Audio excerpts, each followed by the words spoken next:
Hello, and welcome back to CBC News. My name is Claire O'Hagan, and today we will be interviewing Prime Minister John Diefenbaker. He will be talking to us today about the Canadian Bill of Rights. Hello, Mr. Prime Minister, and welcome to the show. Hello, glad to be here. Well, let's get right into it. What is the Canadian Bill of Rights? Well, I, as Prime Minister of Canada, established the Canadian Bill of Rights in 1960. This Bill of Rights is Canada's first federal law to protect human rights and the fundamental freedoms of Canadians. What was your goal with this bill? My goal with this bill was to make sure everyone in Canada had their rights, freedoms, and dignity respected by not only other Canadians, but by the laws put in place as well. In your opinion, was the bill successful? Well, although the bill stays in effect today, much of it was superseded by the Canadian Charter of Rights and Freedoms in 1982. The Bill of Rights was only applicable to those areas of the law which was within federal jurisdiction. It also was in conflict with other legislation such as the War Measures Act and was therefore subject to judicial review. So my dream is only partially realized. Now, Mr. Prime Minister, why was it that you decided to put into place or come up with the Canadian Bill of Rights in the first place? Well, that's a good question. As I grew up and started practicing law, I always felt that there was a sort of uncertainty concerning the basic human rights of Canadian citizens. One of my dreams was to establish a basic set of rights that all Canadians could appeal to when dealing with the law. Well, that's a good question.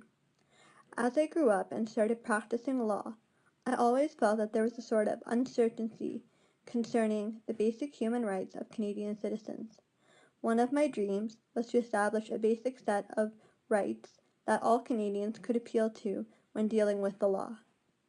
When I was elected as Prime Minister in 1957 and again in 1958, I made it a priority to bring in some legal mechanism that would protect some basic rights of all Canadians. Also, as the national press brought the controversy over the internment of the Japanese Canadians during the Second World War to the forefront, the question of human rights in Canadian society became an urgent matter of public, which is another reason that action was needed, even if it wasn't until some years later. Well, we are almost out of time, but one more question for Prime Minister Diefenbaker. What effect do you think that the Canadian Bill of Rights had on Canada? Well, that is a question that many people will have many different answers to. But I believe that the Canadian Bill of Rights had quite an effect on Canada and the way it is today. I believe that the Bill of Rights really made Canada a better place for the people of Canada, as it really started recognizing the rights, dignities, and freedoms of all people living in Canada. I believe that the Canadian Bill of Rights was something that Canadians urgently needed. As I mentioned before, the Second World War, and more specifically, the internment of the Japanese Canadians in Canada, really brought into question the dignity of Canada as a country.